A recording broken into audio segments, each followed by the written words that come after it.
Hey, what's up guys? Welcome to another Q&A Sunday. We're gonna get to all the questions that you want answered right after this.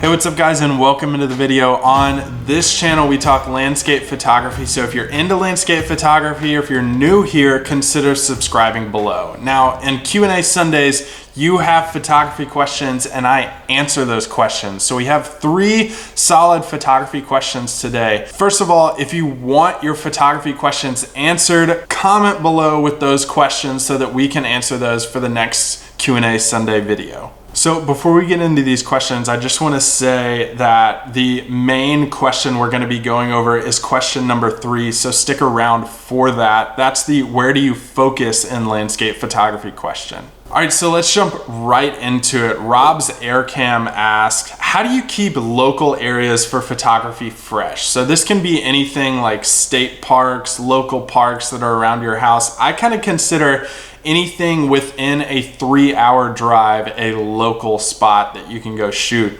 And how do you keep those fresh? Like a lot of times you go shoot a location and you see the same thing over and over and over and it gets tired, it gets fatigued, it becomes old, it becomes boring, and a lot of times that can impact your overall photography too, of this is now boring and this isn't really fun anymore. How do I get to a new place? And then you end up spending a ton of money getting out to national parks or other countries, but how do you keep those local areas fresh and fun? I think you do this by trying to adopt new photographic styles or follow like a photography plan, like a 365 project, or just a way that you go into a local area and you say, okay, I'm not going to photograph the obvious photo this time. I'm gonna try something a little bit different. Maybe I'll try black and white. Maybe I'll try macro here. Maybe I'll try some abstract photography or just some detail photography. Getting photographs like this and kind of forcing yourself to stretch your creativity in photography keeps these local areas fresh, fun, and allows you to not become bored as a photographer, and it also helps you develop a style as a photographer too.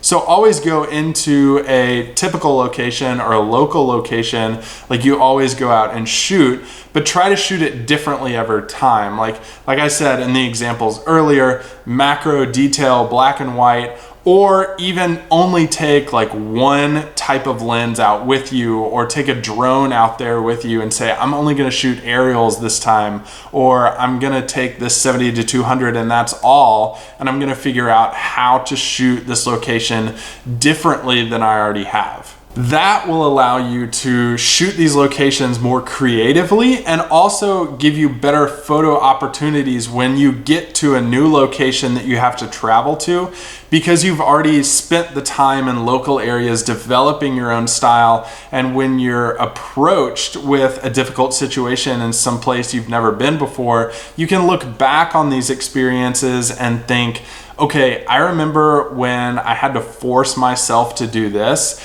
Now I can really smash this photograph in this new location and really hone in on what I'm good at and what I like to do in new, adventurous, exciting locations, because I've put in the work in the local places. Saad Basha asks, what are some good landscape photography lenses on a budget? And first of all, Saad, thank you for the question. And so I did a video on the best wide angle lens on a budget that I've found. You can watch that video showing up in the card up here on the top corner of your screen. But that is for a very specific mirrorless micro four thirds type of camera. So you can get different lenses by different company makes. You don't always have to stick to like the Sonys, the Nikons, the Canons. You can branch out and look into Sigma, Tamron, Rokinon. Yongnuo is starting to make some different lenses for landscape photography, and they're pretty good. Like, you're having good reviews on a lot of these lenses for landscape photography, whether that be a 70-200, a telephoto, a wide angle. All this stuff helps you take better photographs, and you need to locate these types of lenses that you can afford on a budget. And I want to talk about that for just a second. Like, getting a lens on a budget is really important because you don't want to spend all of your money getting this one lens, and then you get that and you realize, well, now I kind of need this other piece of gear too, but I've spent all my money on this one lens. Staying within your means of where you are at the moment allows you to use different lenses and also allows you to invest in more gear later. So thank you for bringing this up, Saad. I hope these recommendations help you with your photography later down the road. All right, so question number 3, and really like the most involved in detail question that we can go through in this video, is from Paul Lai. And he says, where do you focus in photography, especially landscape photography? You know, he's heard people talk about focusing a third of the way into the frame or all the way to infinity. How do you know where to focus in landscape photography? And it's kind of difficult to answer just as a general answer, but every photograph has a different place that you can focus to. Now, your typical landscape photograph is going to be one that has like a big foreground and a background shot with a wide angle lens. So a lot of times you're going to be focusing a third of the way into the frame for those photographs on an aperture like f/16, which will allow you to get everything in acceptable focus in the bottom thirds of your frame, and also everything beyond that point will be in focus too.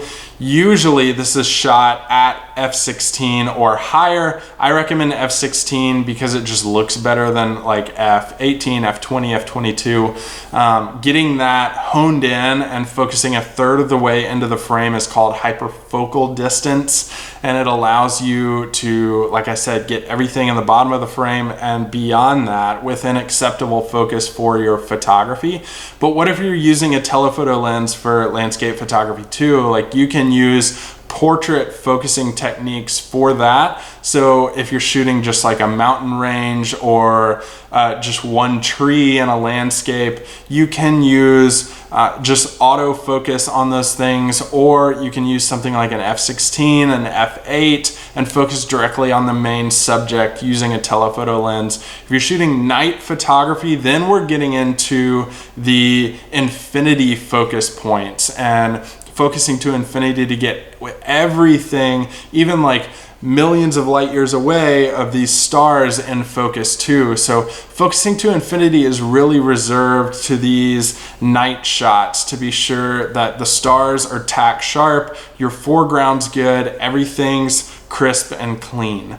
So that gives you a general idea and some guidelines to kind of think about when you're thinking about what do I focus and how do I focus in this type of landscape photograph so that I can have a successful image. Like I said, guys, if you have any landscape photography questions, comment below with those questions that you may have so that I can answer those on next week's Q&A Sunday. Thanks so much for watching. Consider subscribing to this channel and hit the thumbs up if you found this video useful. Continuing watching is always an option too. We have more Q&A Sunday questions that you can see the answers for if you watch this playlist that's showing up on your screen right now, or you can watch this video that YouTube is suggesting that you watch based on your search terms.